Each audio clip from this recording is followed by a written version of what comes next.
Like as I was preparing this week and thinking about this event today, thinking about all of us who work in the impact sector, the kupu, the whakaaro that kept coming to mind for me was mauri.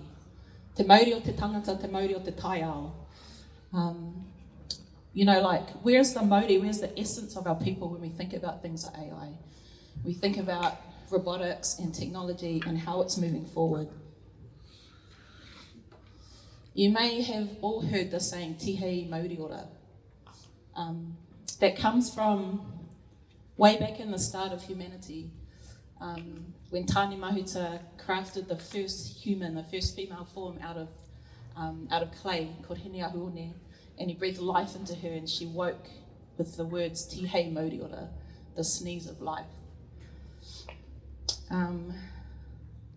Dr. Rangimaria Rose Penny said that mauri is the life principle, the source of vitality, and everything has it, from rocks to birds to insects, fish, trees, water. It enables everything to be alive. It's the energy that binds the heart and soul together. When we die, it's the energy that uncouples our body and our spirit connection. Mauri is what makes us present. We turn up in the world with mauri.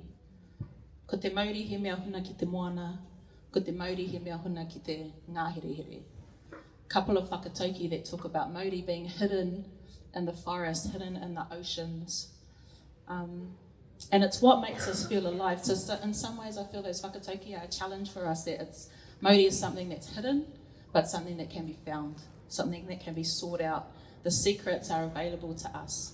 And I think about that in the context of technology and life moving forward. Where are those places of mauri that we can find? And as we go on this journey, I guess our encouragement is to continue seeking where's the mauri in our lives as we move forward. And a lot of those whakaaro I took from Dr. Hinemoa Elder as well, just to give presence to that. So, no mai haere mai whānau, ki tēnei whare, we're about to kick into the kōrero now. So yeah, I'm going to hand it over to our amazing panel members. They're going to introduce themselves as they feel fit and talk about the different, as you know, they all have many pōtai coming into this space. So maybe just talk a little bit about the pōtai that you are bringing in this space right here. So I'll hand it over to you. Yeah. Ko Aotearoa waka ko tipua ororangi te tata. Te oe ko kautu ki te rangi ngata I e riwari. A tuatai e mihi ana ki a koe, e te kauwaka moimuti mo tō karakia, e wakatiwera, e wakaritinga I te arawata ki tō tātou nei matunu te rangi. Nō reira, tēnā koe, e hoa. Tēnā koe hoki, me tō tīma, hei whakariti I te wāhi a tāhua I tēnei. Nō reira, tēnā koutou, I te whānau mō tō kai, mō mahi aroha kia mātou I tēnei wā. Kia koutou, ia kurangatira, tēnā koutou. Ki ngā mana whenua e ora mai nei ki tēnei wai, tēnā koutou, mō o koutou manaakitanga kia tātou I tēnei wā. Ko wai au, hua mai, uri wake ke au no ngā iwi kei raro e te koro ai te maunga ti toia ara koto waka Aotea. Ko tītako wari te tangata, ko manu ia ka tāpū, ko Ngāti Roanui ngā rawi ni o ku iwi. Ko tōku kuia no Ngāti Kahungunu ki Wairua me Tūhaurangi. Ko tōku koro no Maniapoto me Tainui, ko tōku pāpa no ngā Kaipuke Wikitoria ko Ngāti Pākehā tōnei wi, ka puta mai ko au, ko Dan Te Whenua Walker. So kia ora whānau, lovely to be here, and just in Te Reo Māori I acknowledge our Kai Karakia for her blessing, and also Manawa and her team for this amazing event. Round of applause for the whānau. Like that kai out there is next level, and just acknowledge our mana whenua of this space, and then all of you for coming. This is like a whānau reunion, man. Holy, this is awesome. And then just sort of who I am. I come from Taranaki, South Taranaki. We don't associate with those North Taranaki whānau. Nah, I love them. But yeah, also have links across east and west of the North Island, mainly, and then I'm Pākehā through my dad, Scottish and Irish. Mum moved down to Christchurch with the Māori trade training scheme, met my dad, grew up in Christchurch, disconnected, grew up colonised, not really knowing who I was, not feeling Māori, not looking Māori, and always felt like I didn't belong. I still feel that sometimes, to be honest, and that anxiety comes out. Not feeling Māori enough, whatever that means, not feeling even Pākehā enough, just it's crazy stuff. But yeah, hopefully I've worked through some of that stuff so my kids don't inherit my awkwardness. And yeah, I'm a dad, 3 amazing tamariki, Josh, Tyler and Maya, and I've also got 2 fur babies, Nala and Bella. And yeah. We share dog photos, but yeah, just want to acknowledge all the rangatiratanga in this room. I don't have all the answers, but hopefully we can share today and kōrero about that. Kids point. It was a tough act to follow, Dan. Tēnā koe mō karakia manawa. Ni hao leiho kia ora koutou, ko Jade Tukua ingoa he tangata tiriti aho. My name is Jade Tang Taylor. I whakapapa back to Malaysia. My ancestors are from China and I migrated to Aotearoa, New Zealand when I was 2. So really lucky to have found my tūranga waiwai out in West Auckland. I don't know. Yeah. I reside out there with my hubby and my 8-year-old going on 18-year-old and also our fur baby Queenie who's actually 9 at the moment. So as well, yes. The port, I wear lots of different hats, but the port I'm wearing today is going to be sharing a little bit more about Impact, which is an AI-powered kind of process where we are looking at reimagining impact, storytelling and impact reporting for community and the philanthropic space. So yeah, really wonderful to be here and amongst friends, new friends, old friends. I'm going to pass over to you.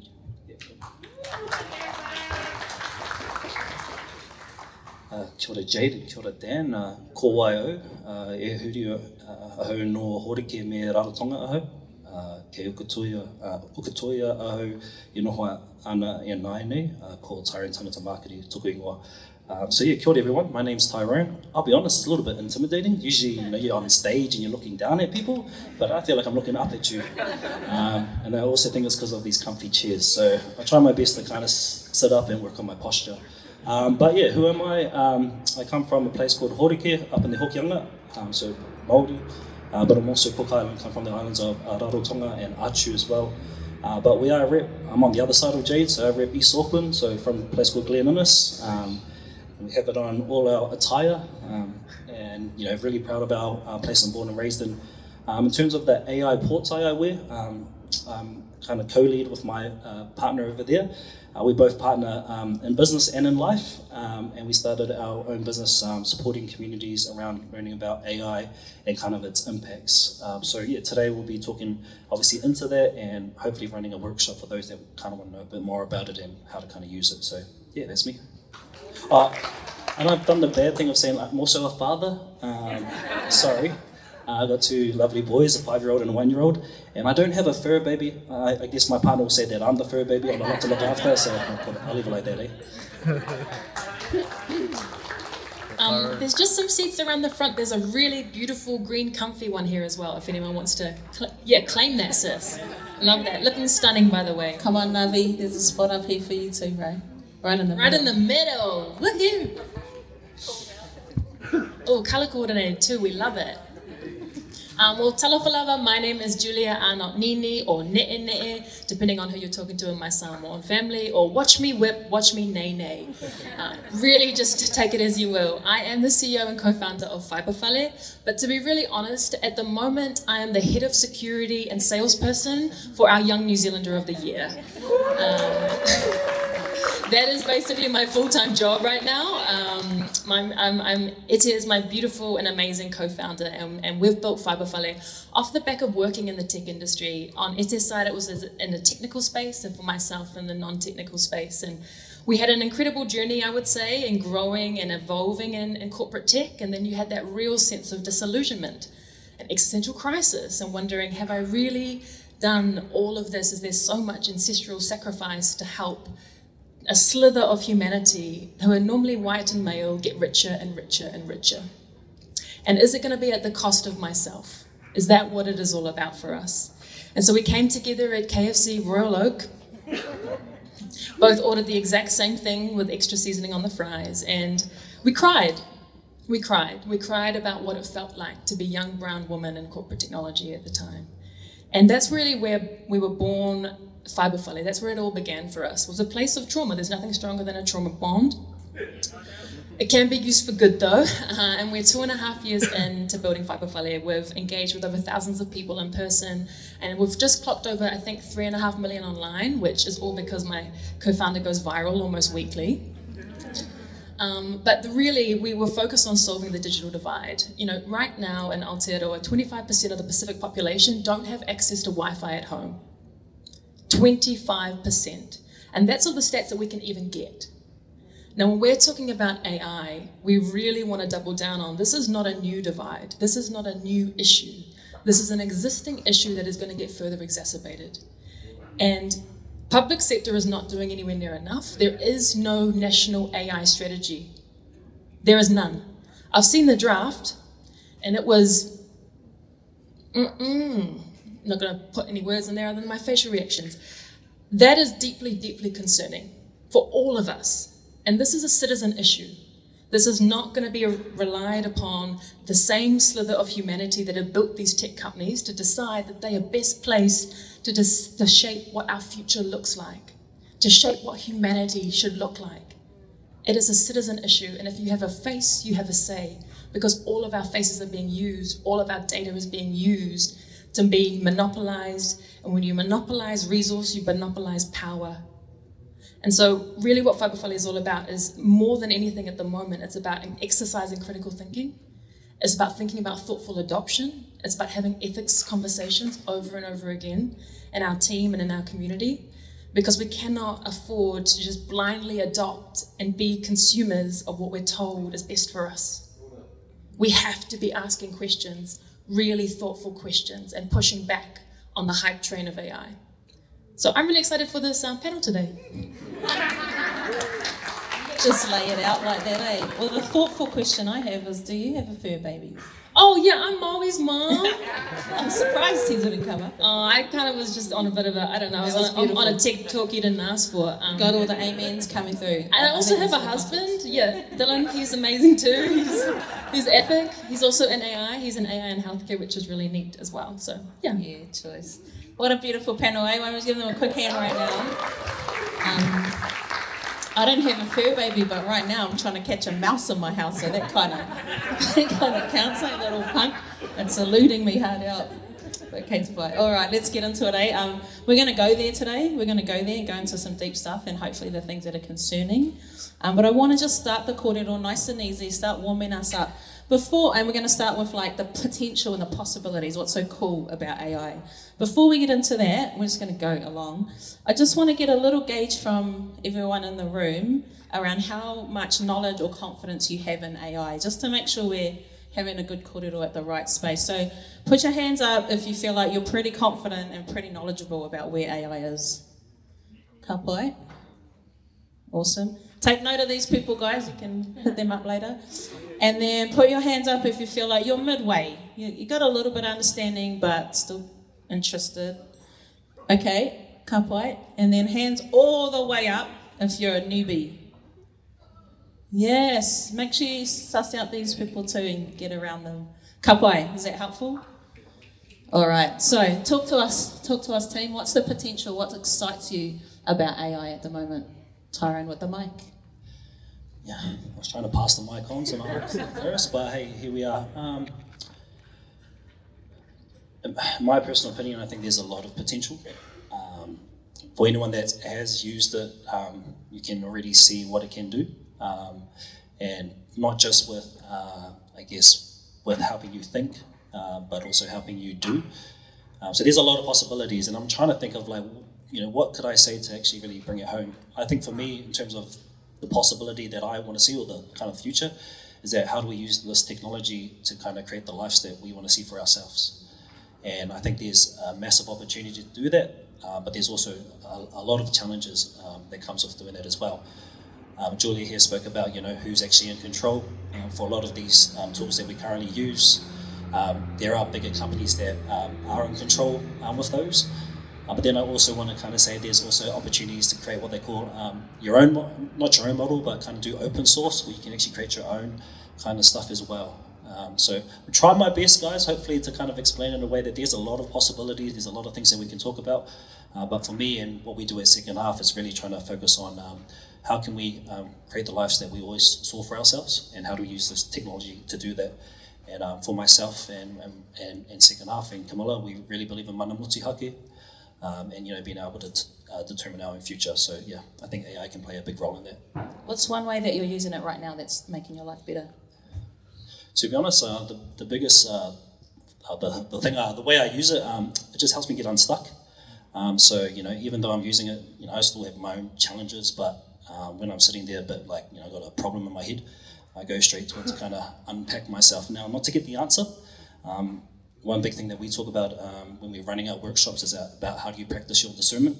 So it's not about taking what AI says to you and saying that's what I should do or that's what I should think. But sometimes I've got these thoughts in my head. I don't know actually how to articulate them. I'll use ChatGPT or any other model to kind of just, give it a problem, and then it starts to give me different perspectives. So that's how I'm using it, and I use it every day for that.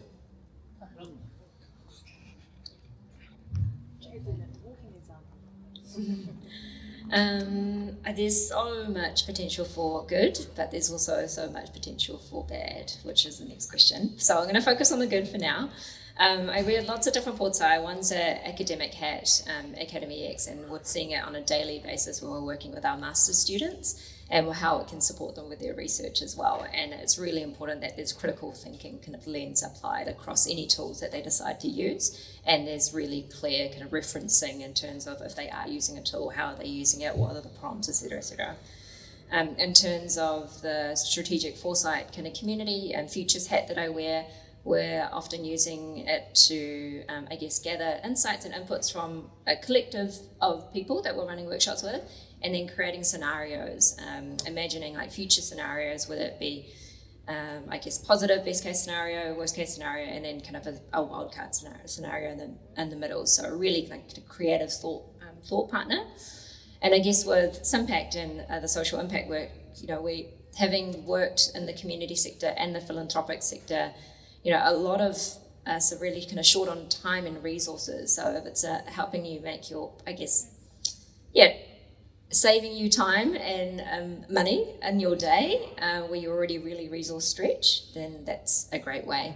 Some, more specific practical day-to-day applications that I use from a professional perspective. There's probably a raft of a dozen or more different tools they would use, and I'm testing out daily.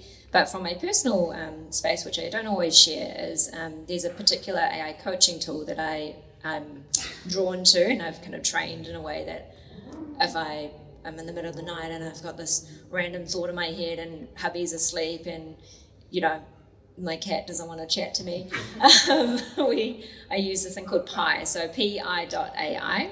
And it's essentially a coaching tool where you can, rather than giving you answers, like something like ChatGPT or DeepSeek or anything else will give you, it asks you prompting questions so that you can unpack the challenges yourself, which I really like.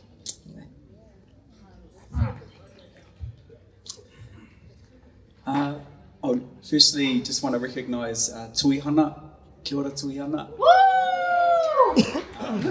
This t-shirt, this shirt, and this jacket are being styled by Tuihana. She's levelling up my game. I'd probably just rock up in a t-shirt, but so thank you. That's her tea kaupapa. Check it out. So for me, I believe that we should be, this is on the positive side, I think that all of us should be building our own AI. And why is that? Okay, because like Julia said, America should not be telling us what's good for Māori or what's good for Pacifica. We should be building our own AI, so it starts understanding our narratives, our ways of being, our values. The only way you can do that is if you are building it and if you are creating your own AI. I still have the view, like I still get hit up about, hey, I want to build this app. But very few people I say, hey, I want to build this AI. I think that's where we've got to start thinking, we've got to start moving to, because the opportunities are massive. And has anyone heard about Hugging Face? Yep, I see some nods over here. So Hugging Face is a collection of lots of different AIs and agents, and you can go into that. Some are paid, some are free, but you can build your own AI within that. Free, it's a free interface, but you can build a setup in that. So I have used that, for instance, to for my marae. I'm on the committee of Mere Marae for our whānau, and they wanted to build just a surface-facing website to help fundraise for our new ablution block. So with going onto that, building in Replit, if anyone's heard of that, you can create within a few minutes, no coding required, build a front-facing website with a payment portal, and they can start donating through that. That's a real life example of something that we set up for our marae. We also had to, so the council wanted to build on a right of way that they wanted to come across a part of our marae. So we used AI to speed up the process in terms of the legal side of things, to challenge that. And in the past, I'm one of those resource constrained people. We probably could have done that if we researched it and spent some time. Now we can do it within, minutes to hours rather than days or weeks. So that turned out, we got to challenge it, and now that's going to court rather than then just sort of going through and barreling through. Another way that I'm using AI in a really positive way is with my son, Tyler. So he's got dyslexia, and it's been diagnosed. This is the thing about dyslexia. I think a lot of our whānau have some of that undiagnosed dyslexia, because to diagnose it costs $2,500. So instantly there's that barrier, and we're lucky that we can do that, and we got the report. It's a 63-page report. So I took that report and uploaded it into an agent, and I built that for Tyler. He struggles with his with his spelling and his writing. So our tupuna knew it. Te whakatauki he kaiata rangatira he kōrero.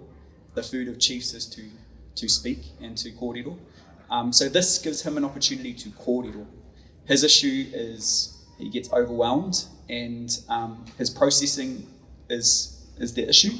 So AI helps him just level that out. And I see some of the things that he says to that AI, and it's confirmed for me that he's a genius. Because the way that he speaks to it is just amazing, but it helps him de-stress, it helps him process, and we've seen a massive improvement in his overall comprehension and just his stress levels, and his well-being. The last one I would say is that connection piece. As I said, I grew up disconnected, and I've got over 100 first cousins, and a lot of them are growing up away from the marae, like me. In fact, a lot of them are growing up in Australia. So I'm seeing similar things that I went through in terms of that disconnection. So my pathway back, I was lucky that Nana was around. Her name is Te Rau Te Huia, but we called her Nana Chick. she had a papakainga, still got a papakainga, but she has passed away 10 years ago, and rest in peace.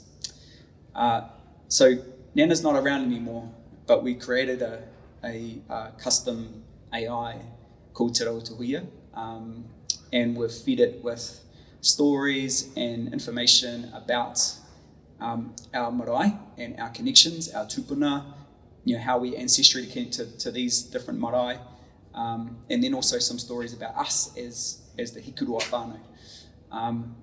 And it's been massive, it's been beautiful. It's not there for everyone, it's not, and I think that's the key with AI. You should, if you want to go large, there can be issues with that, but going small, starting at our whānau level, there's power in that, man. And I think that's been a real unlock for us in terms of the Māori space. It's safer if you keep it smaller and focused, and that's what we did with Te Rautuhuia.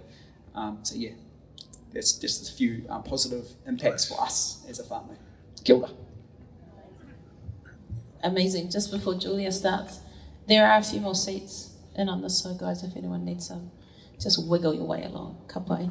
Okay, Julia, blow us away, girl. Oh, yep, cool. Okay, so we've been doing some fun projects, not deploying them, which is, I think, really important to note. So Ete has built an AI pasta, an AI whiwhiao, because we wanted to find ways in which might spark controversy in the Pacific community. Like, what's going to cause, and this is, typical Julia, like organized chaos. What would happen if, and actually she's been able to unlock a whole community of churches that are using AI right now, especially over in America. And one of the ways in which we thought this might be helpful was, access to cultural knowledge, access to elders, access to ancestral knowledge can sometimes be really intensely gatekept. For a range of different reasons. Everyone has a different rationale towards why some people should get knowledge and shouldn't get knowledge. And we thought, let's just sort of play around with the idea that it is a pastor's daughter. So she holds a lot of knowledge, there's a lot of knowledge in her household. And what would happen if we were able to create access to that? And again, we haven't deployed this. It's very, very important I note that, because we wanted to test, well, what are the ideas that are coming up for us, and what are the ethical conversations we need to have and really think about before we start to just put this out into the community. So that's just one example. We've also done a Samoan language AI, which is called Upu. Again, Ete, has built that as well, which is, again, all about accessing knowledge, especially for somebody like myself, who, as well as Dan, I'm reclaiming my cultural identity. How would I find a way into that? My family is very time poor. We have an up and down relationship, but how else can I access Samoan knowledge? So those are two small examples, but little experiments we're trying with ourselves. Another example is I've just come back from Melbourne, where I was at the Digital Health Festival all week. Now, I'm not even kidding you. The event lineup of this Digital Health Festival was 80% AI. Healthcare and AI is exploding. It is one of the fastest growing areas or subsectors of AI. And literally you've got like scribes, a lot of the AI scribes to help doctors, help people, practitioners, to be able to spend less time doing admin. I couldn't believe it. My cousin's a doctor, she's an OBGYN trainee. She was explaining to me that for every single consult she has on this training program, it's all handwritten notes that she needs to go to then to another website and one by one input every one of those handwritten notes into that website. She's like, well, what can Dylan do about this? And I was like, I'll figure it out. Don't worry, cuz I got you. But why, I'm thinking about, especially for healthcare, there is just so many issues or I guess traditional ways of being or legacy ways of being that haven't modernized, and there's an explosion of opportunity in that space. This is literally why Dylan's gone and worked for Care Patron, that is doing end-to-end solutions and democratizing healthcare, supporting practitioners across the healthcare space, from physios, from doctors, from nurses, to be able to remove their time from being stuck in administration and being able to better serve humanity. So I think that's a really positive example. Then there's examples of what's happening overseas around being able to detect like illegal mining. So using AI to look at forests and see where people are starting to like I don't want to say chew off, but take off some of our incredible nature, and algorithms, machine learning are able to detect that. It's also being used in disaster relief. So how can AI be able to support when there are times of disasters, being able to do translations, quick-fire translations between communities that have been impacted and between some of the global communities that come into support. So there are some really beautiful examples where it's being used for good. For us, we've taken like a bit of an interesting route where we haven't, I statements, Julia. I haven't set some strict guidelines for us. I've really tried to drive up instead critical thinking. What are you using and why? And we have 3 meetings a week on AI. 3 meetings a week. We have it Monday, Wednesday, and Friday, where every single person has to come to the team and present what are some new AI tools, what is some new AI news, and not just present them, and I sound like, it's all good, I'm gonna claim it. I'm tough. They cannot just present the information, they have to present their independent point of view. What does this news mean? Why is this interesting to you? Why do you want to use this tool? What do you know about the tool? And again, I hope Dan mentions this point later on, but what is the whakapapa of this tool? That is completely Dan's point. But really, what is there is no ethical AI supply chain, and that's just table stakes, team. Natural minerals are being pulled out of Congo, natural minerals are being pulled out of all over the world to build these chips, to build our technology, of which we then benefit from. So we just got to kind of come to terms with that. And one of the parts that I find quite challenging, especially I'm kind of gone on a rant here. Okay, cool. Just cut me off if you want. One of the things that I find quite tough as an impact organization, because all of us have a moral code, like it's really clear we want to be values aligned. At what point do we have to turn a blind eye to the history of this technology in order to benefit from it? And every single person in this room is going to have a different point of view. Whether or not, and I love what Tyrone mentioned around open source, because one of the things we do have is we have consumer power. We have citizen power. We can choose, for example, to lean more into Anthropic versus OpenAI.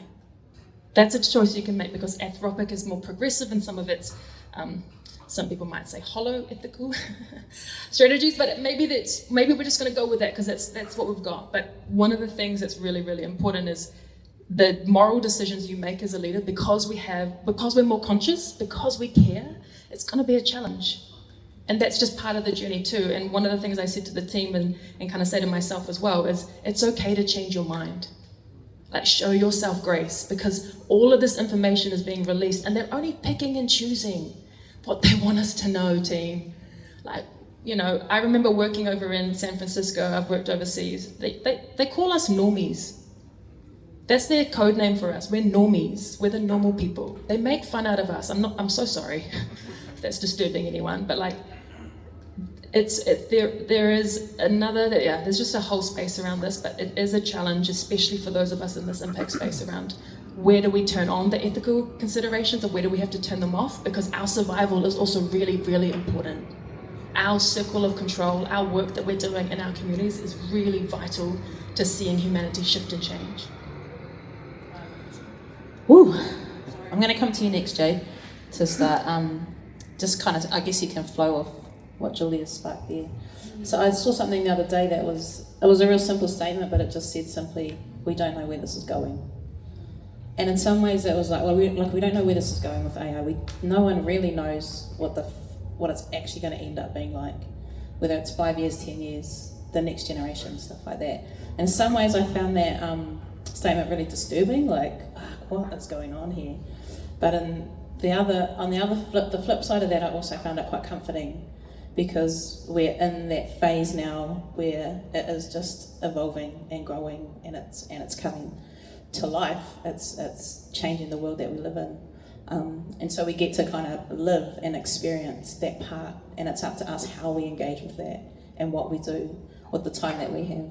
So we're going to move, and I guess just kind of flow off that into some of the other fears, concerns, all that kind of stuff. Go for it, Jade. Yeah, lots of fears and concerns as well. Like, I feel like I'm a cautious optimist. Like, I really want to lean in and understand the tools and but also with a level of critical thinking around the use of these tools, and would love to hear more about the whakapapa of the tools as well a little bit later. In the strategic foresight and future space, we talk about VUCA. It's kind of a term around the world that we live in now is volatile, uncertain, complex, and ambiguous. Lots of acronyms. There's a new acronym, which is post-COVID times. It's really Barney. So we're living in a brittle world, a anxious world, a non-linear world, and an incomprehensible world. And AI can definitely allude to this too. A lot of the tools that are out there now, and the ones that we're speaking about, are probably more generative AI tools, and then you move into this, I guess, well, I don't know, this recent era where there's a more adoption around AI agents, and then there's elements around AGI, and there's this, which we won't go into too much today, because it's a whole nother conversation. But I was listening to this podcast the other day with amazing Tristan Harris. He writes a podcast around the undivided attention. He he came out with a film, The Social Dilemma, a few years ago, and then, well, probably about 10 years ago now, and then maybe a few years ago launched a keynote around the AI dilemma as well. So he leans in with deep curiosity and incredible critical thinking around a lot of the AI kind of conversations that are happening at a policy level, both nationally and globally as well. He was talking about this term that is bandied around Silicon Valley at the moment around, can you feel the AGI tonight? And it feels, we won't go into the year of singularity and everything else around that, but it does feel like it is uncertain.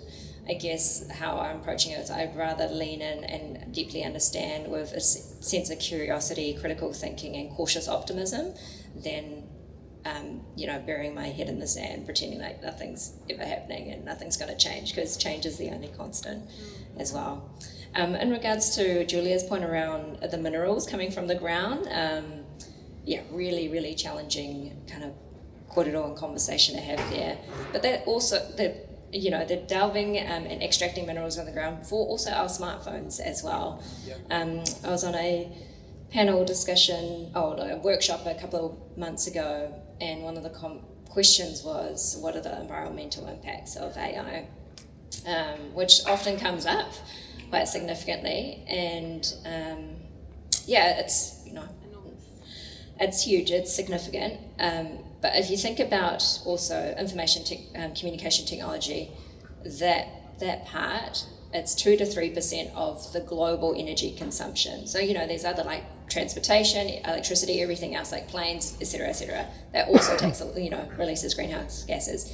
And then in terms of the ICT kind of greenhouse gas emissions, 2 to 3%, within that AI sits, and that's also another smaller percent of that.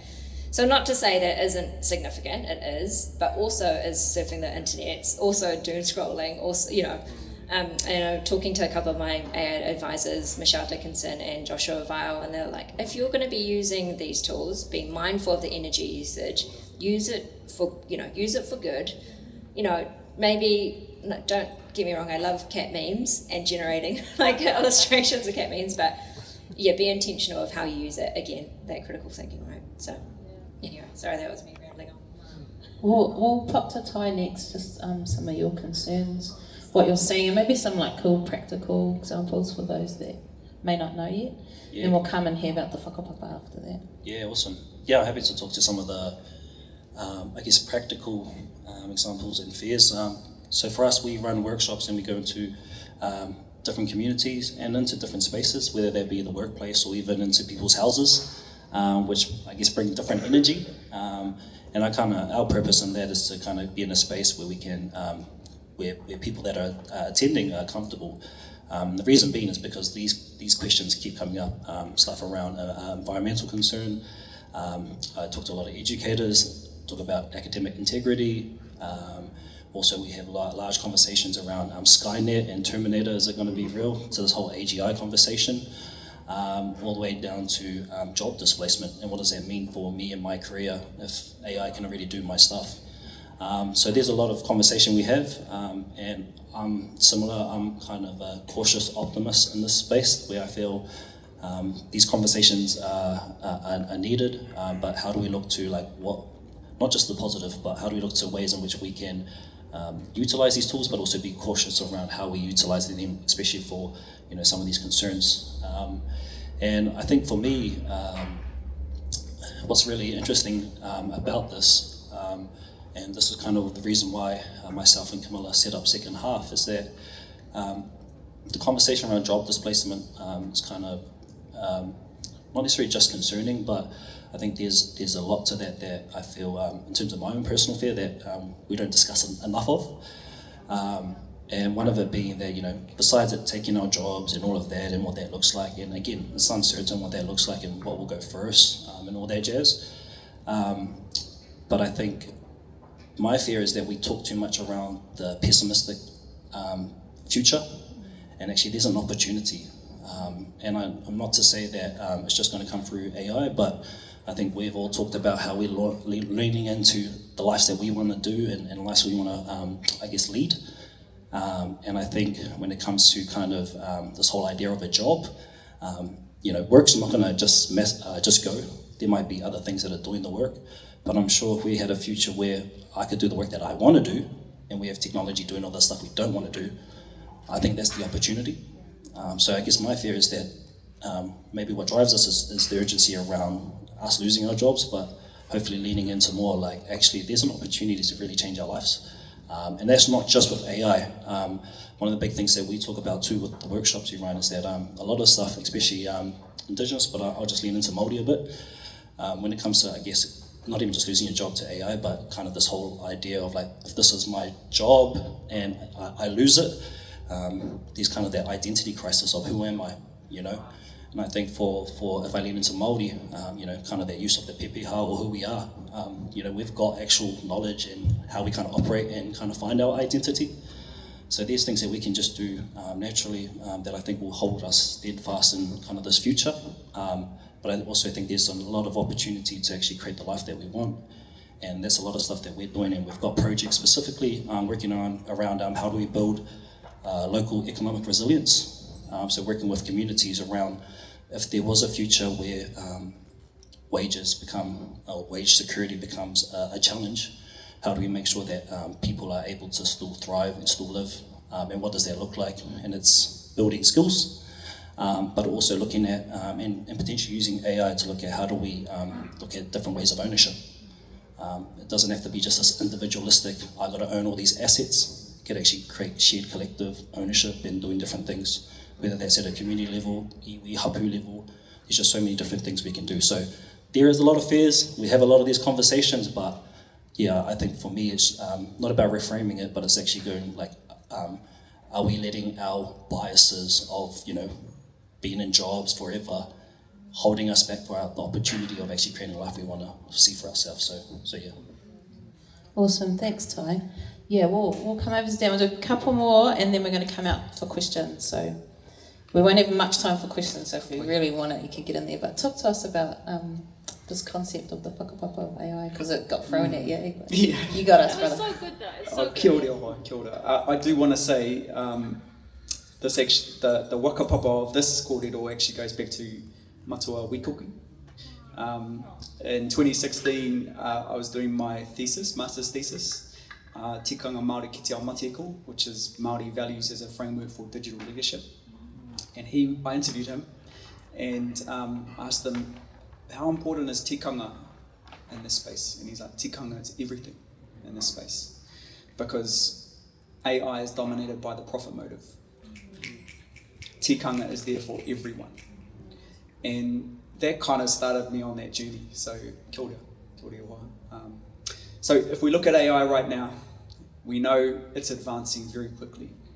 It's got these arbitrary type of kind of,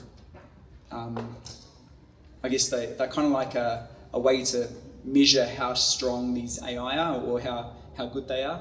They're kind of like benchmarking, and OpenAI 03 is one of the better ones. It's up at PhD level in terms of, in the STEM subjects anyway, science, coding, and that, like, But Google has just released one last week, which has sort of overtaken them, and so it's these stupid like benchmarking things.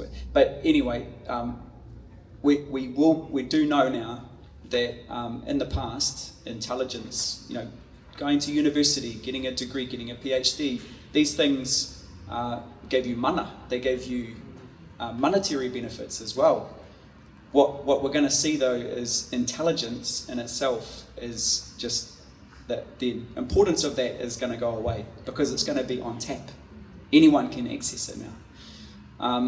And as it rises as well, we need to start thinking about the importance of who are we? What in terms of what's our role in this human to AI relationship? If it's going this fast, and it's going fast, Whānau, and I don't know how quickly, but maybe a year, maybe 2 years, maybe 3, it's going to surpass the understanding of what the average person knows about AI. It's moving very quickly, and there's very few AI experts as well around the world. But people who call themselves AI experts, unless you're ete, no, it's not true. But I just come back to the kōrero that I had with Matua Wī, and it comes back to what Tyrone said about identity. And so if we think about this in terms of, what America is trying to do is they're trying to regulate it. So they're trying to put boxes around AI. And we're trying to do that here, and our government's trying to do that here as well. The problem is that model is not built for AI. It's disrupting that whole model. You can come out with some legal structures for AI, but it's already out of date by the time they get it through Parliament, and it takes 6 months and so forth.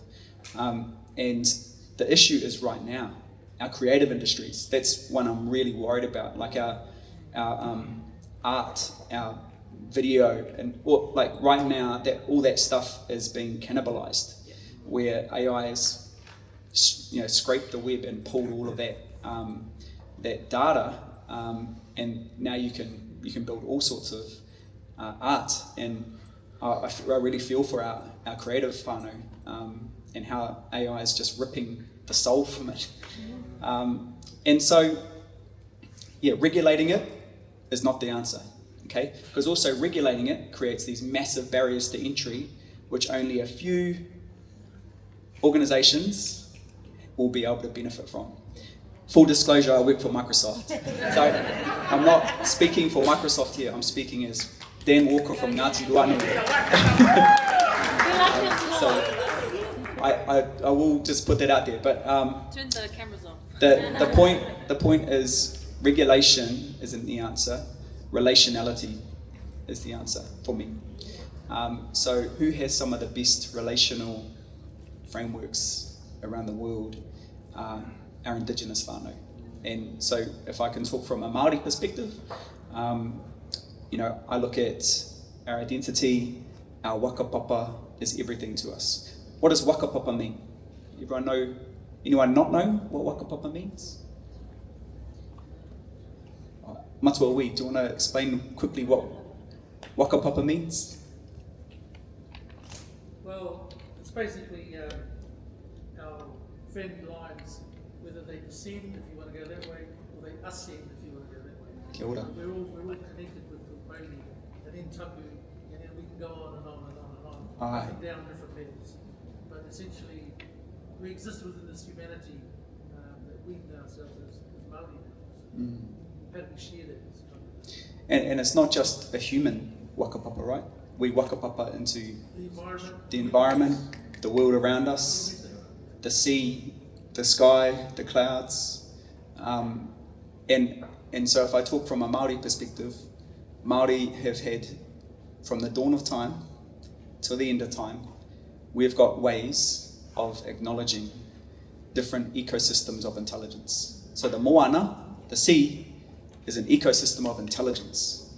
And we have a way of acknowledging that through whakapapa, and through karakia, through mōtiatia, through whakatauki, waiata.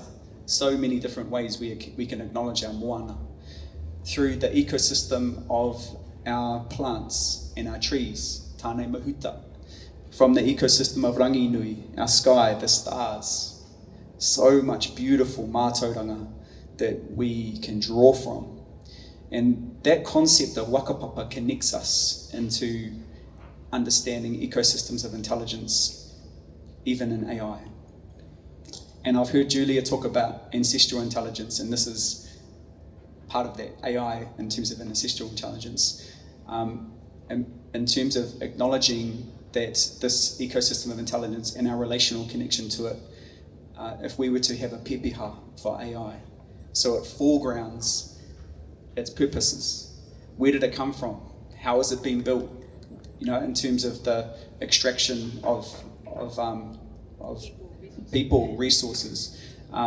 Who were the coders? Who were the creators? Surface all that, bring that to the forefront so we can start making the intentional decisions of how we interact with the AI. Do we want to interact with AI that's been only coded by San Francisco American people?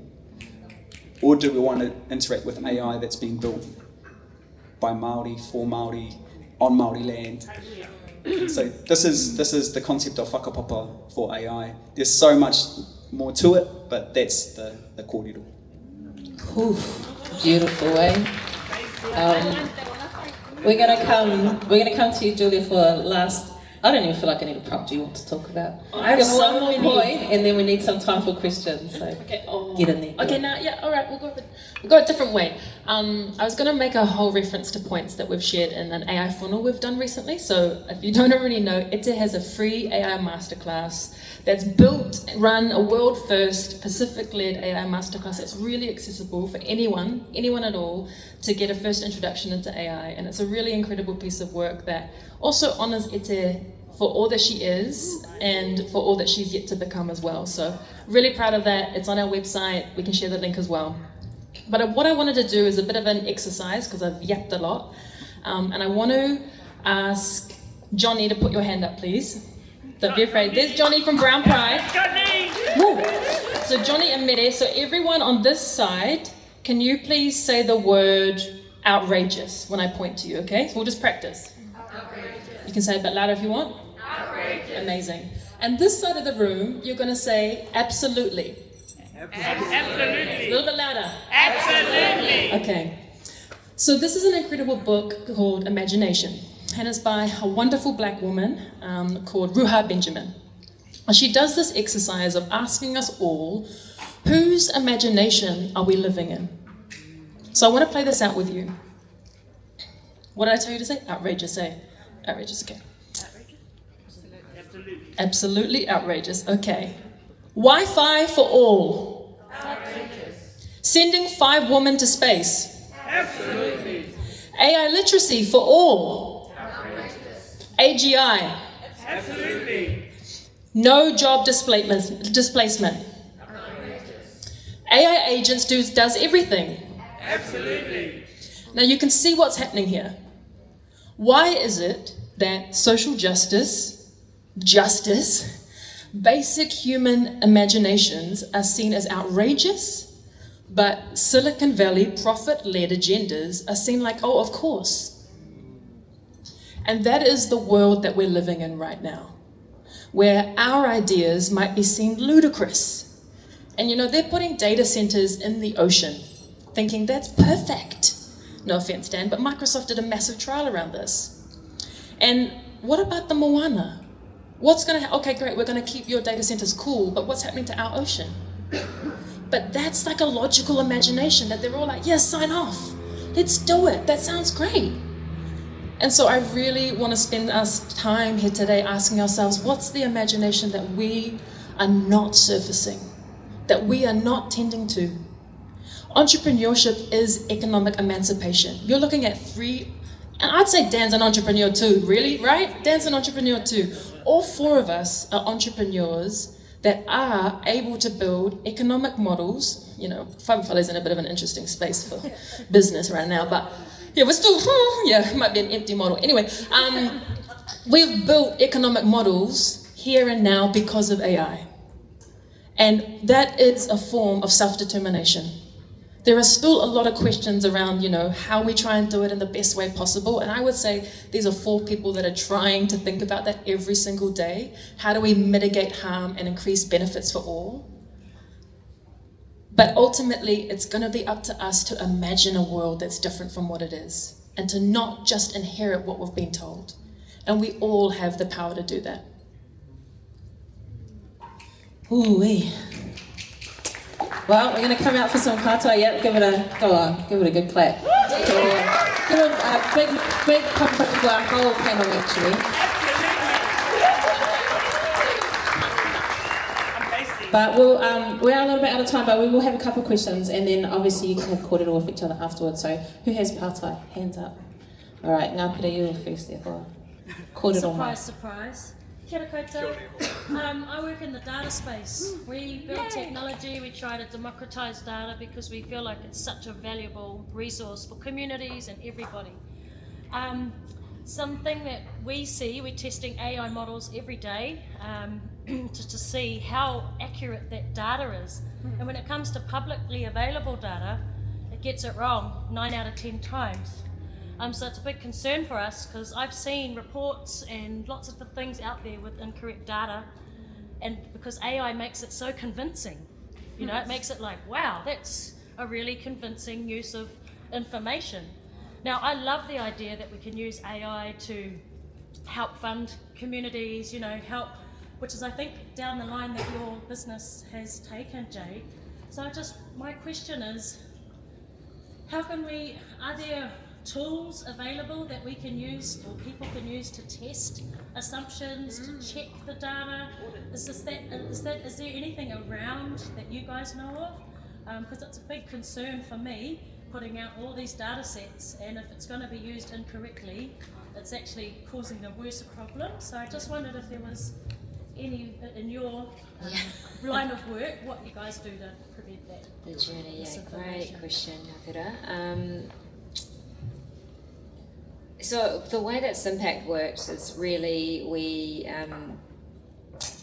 it's collating data that is shared to us from that particular community organisation. So it's a closed model essentially. It doesn't really go beyond, outside it. We are able to collect and analyse the data that we're given from that community organisation. So we're not making up certain things. There's often a lot of validation with the community organisation with humans. So it's very much a human in the loop process, and that's why I call it like an AI augmented process, as opposed to like, you give it a prompt and it just makes up a whole bunch of stuff or hallucinates. In terms of validation of other data sets, that's really, really tricky one. When we're working with our master students, we encourage them to, try things like ChatGPT or DeepSeek and other things like that. But we often recommend more Perplexity or Claude, where they have evidence or references as to where this data has come from, and then you can cross-check and validate that. But that is still a very human experience to be able to cross-check and validate that. I don't know, maybe like Julia knows of another tool that is validating the data that you feed it. I think this is one of the biggest issues, is how do we audit? How do we audit, and who audits? Who sets the conditions for what we're looking for? It's really freaking hard, because this is a global issue, right? There are global regulation standards, there's global cultural standards, and these are global companies that are saying, let's just put a blanket across everything. So I have less answers, I have more questions, and I'm trying to exercise that, honestly, because I think that's where you're going to find, I'm lucky, I'm questioning. Like, that was a close call. But like Jade said, we use Perplexity. I definitely lean into that a lot more because it's further along, or it's better than. But it doesn't mean it's perfect, it doesn't mean it's right, and I don't know if we're ever going to really get there. Again, with a lot of these models, we're living in biased society. It could have gone, how about we remove bias? And it's like outrageous, that's not gonna, and it's the same with the models too. So this is where, again, like exercising critical thought is just gonna become, honestly, like a superpower in a lot of this. I just wanted to lean into that. So I don't have no answer to that either, or know of a tool. I know from doing our own research and using public data, how wrong it gets it in the end. And it's hoha, because I'm having to go through it and go, oh man, I shouldn't have even used AI, I probably should have done this manually. So yeah, there's those questions. But just kind of going off what Julia said, I think the other side, right, and the reason why we're doing what we're doing is to actually inform more people about this and inform that it does hallucinate, it does play up, to be a bit more, critical around, what actually it spits out. And also just even what gets posted, like, if we just go to social media as a good example. Sorry guys, if I see you use the EM dash, I already know you're using ChatGPT. And also if I see 10 fingers, I already know you're using the ChatGPT thing as well. So I think it's just helping people be more informed of what to see, what to spot out. And then hopefully go through, if it is data, check through references of where that's come from. But let's be honest, not everyone's going to do that too, So that's just kind of the reality we're living in, and yeah. Ka pai, me pātai, kei a koe. Tēnā tātou te whare. Really glad to hear job displacement, and I'd love to deep dive into that. Full disclosure, we're all in an AI. We've got RAGs and AI agents for days. Our largest RAG is nearly 100,000 documents as our way to validate data.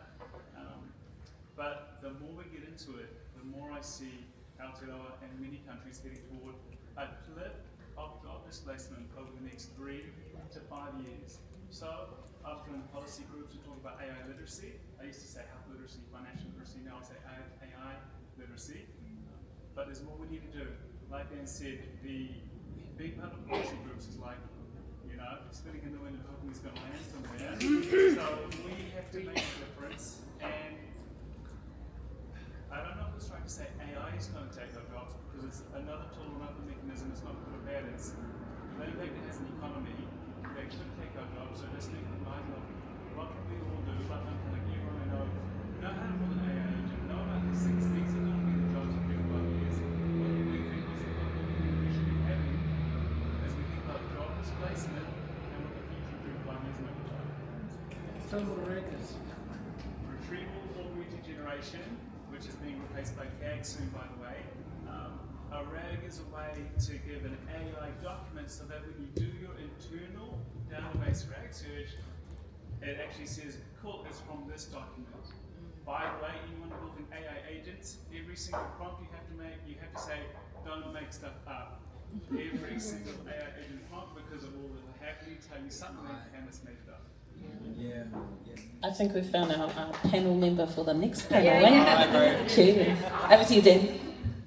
Just on, I found that those sort of committees that the government wants you to go on, it's a way that they can commercialise our knowledge for $75 an hour when they pay, a consulting agent like $6,500. But yeah, so I am really worried about this too, because we're staring into the abyss of something. My kōrero was, he worked on the local farm for roughly 55 years before he retired. And, farming is being disrupted right now in terms of they're needing less and less people.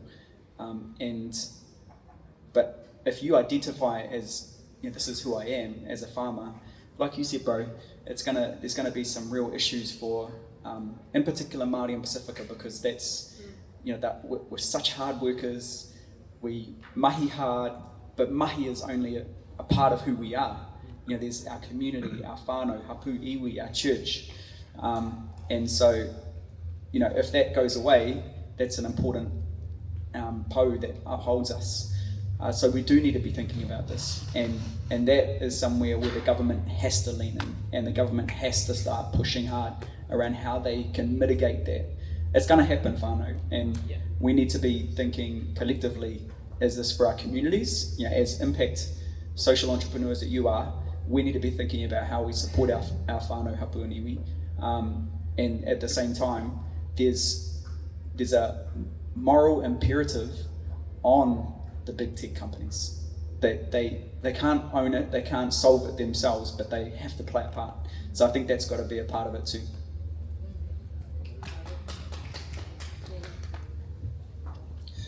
I think I'll probably express, my kind of concerns around job displacement, and I guess my fear around actually, just seeing it for displacement, but actually seeing the opportunity. And I think probably it's best to kind of share kind of some of the work we're working on to kind of give a bit more context of why I think there's more of an opportunity than there isn't. And I think a lot of this has got to do with just actual general wealth in general. For most of us that are mahi, most of our income comes from our labour.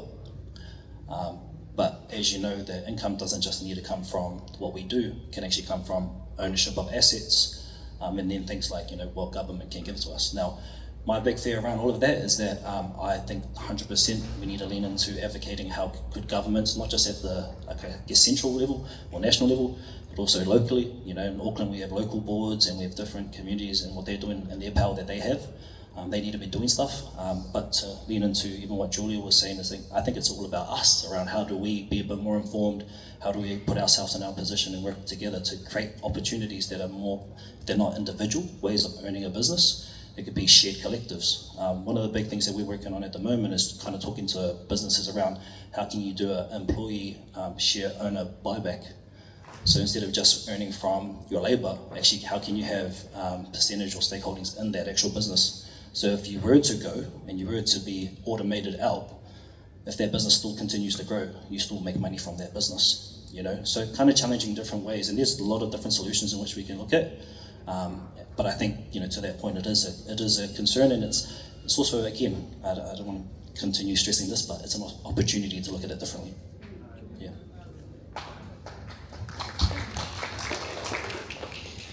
Yeah.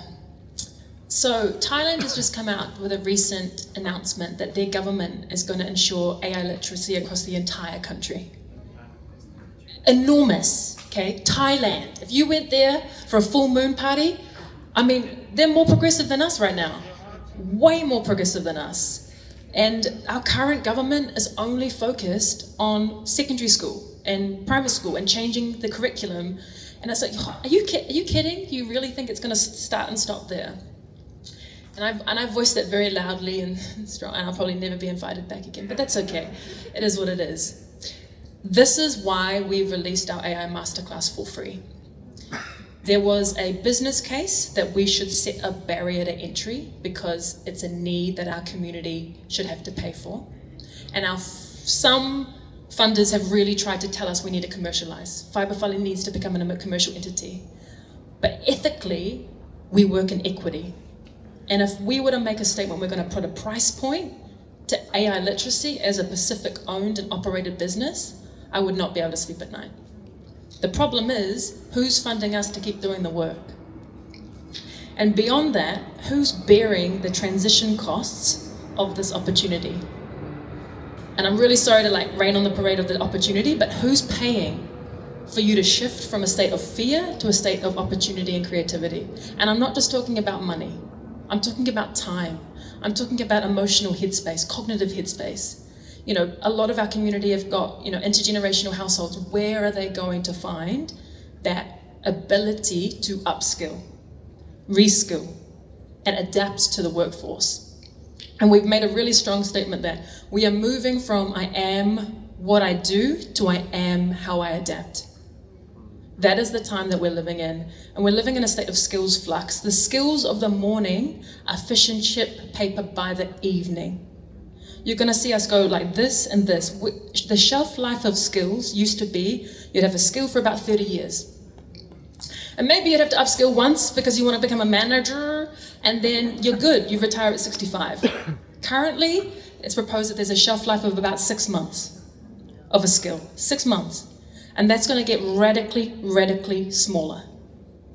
So every single person has to know that you've got to be ready. You learn a skill in the morning, by evening you need to have applied it, and by tomorrow morning you need to learn a new one. Every single day. And that is not related to this is everybody. That's humanity agnostic. That's all of us. The trouble is, again, who pays for that? There will be winners and losers. And I've tried to steer away from that language because it can be really polarizing to state individualistic language like that in Māori and Pacific communities. And at the same time, I feel like I'm doing a disservice by not announcing it in that polarizing nature. because it has to catch attention. Because ultimately, our best possible position is informed preparation. We do not have a choice about if the AI wave is here. It is already here. What we do have a choice is how do we navigate it, just like our ancestors once did before us. Ooh, beautiful. Well, go sharing the love today. We are way out of time, And as much as I know we would all love to continue this kōrero, we can continue it offline, you can continue it in this room. And I think we all know that this is the start, just the start. This conversation needs to continue. Whether that's something we do here at Ngahere or it's something you guys do within your own sectors or whatever, it's going to continue to grow from here. So first of all, just want to thank all of you for coming today and contributing, I guess, to the kōrero. But I'll ask you one more question, and one word, just one word, promise? One word. Give one word to this rōpū of people that work in the impact sector, impact-led, impact-driven social enterprise sector. One word that they can take away with them today. Oh, imagination. Can't wait. Still thinking, sorry. I need AI to help me think. One word, opportunity. Waka papa. I don't have a cool identity. Beautiful. Who might put on the A? Amazing. And look, I know that this topic is huge. I was super intimidated, I'm not going to lie, to try and host a panel about this topic. I don't know much. I mean, I took on ChatGPT hard and we make some funny pictures. But I was a little bit, imposter syndrome. Who am I to sit here and have this kōrero engari? This is the place that I find myself, but it's a big kōrero. And so I think we just wanted to finish this out with a couple of practical things for you guys. Obviously, we've had 1,000 plugs for a masterclass. It says masterclass, which Q's going to pop up on the screen for us. Thank you, bro. So yeah, it says masterclass. So as far as I know, you just head to fiberfunny.com, get in there, and you should see the reviews these guys are getting. I haven't done it yet, but We've I'll had do it 500 soon. registrations. 500 already. Who might say paki, man? And I'm going to do a plug for Fiber Whale too. Like, this kind of content they can pump out, but they need the support. Like, if there's something within your organisation that needs more of this, talk to them and support them to create what our communities need. Our financial runway ends in June. Ka aroha, but we'll be alright. Kei Tukua, just talk to Tai, he knows how to help you with your wealth. And then also Tyrone and Camilla, so their organisation Second Half, they're doing some amazing stuff. I myself have brought Tyrone in multiple times to help me and my team with our knowledge and understanding of AI. He's coached my team from the basics to understand what AI is and then how they can access it and use it. And my team now use AI with relative confidence, with caution as well. I'm always like, make sure you don't just take what it is and copy it. Make sure you look through it, edit it and stuff like that. But me as a business owner trying to make my business work in this economy, the idea of having AI that can help us be more productive and more effective and help my team be better is cool to me. And so I want to learn about that. And so Tyrone's been amazing in that space. I know he'll say honestly, he's like half a step ahead of us anyway, so he's learning as we're going. And he's also helped us with developing our first AI agent for our e-commerce platform. So we're kind of learning as we're going as well, so that we can kind of build out, partially automate, but then also start to forecast and start to see how AI can make us more efficient with our resources and more productive and more cutting edge. So these guys are available. Like, I'm always like, Ty, you remember me first, before you sign all them up. But these guys are available if you want to hit them up to come out and do mahi with you guys. And so they will be doing the workshop soon. It'll be a much more practical entry level for those of you that want some real hands-on entry level AI support. Those guys will be doing that, yeah. And then a plug for Impact, which Jade and I are doing. They're just in testing mode at the moment, so not broadly open, but hopefully pretty soon that'll be available to more organisations to help with the impact reporting, which is really amazing, yeah. Shout out to Ngāhere.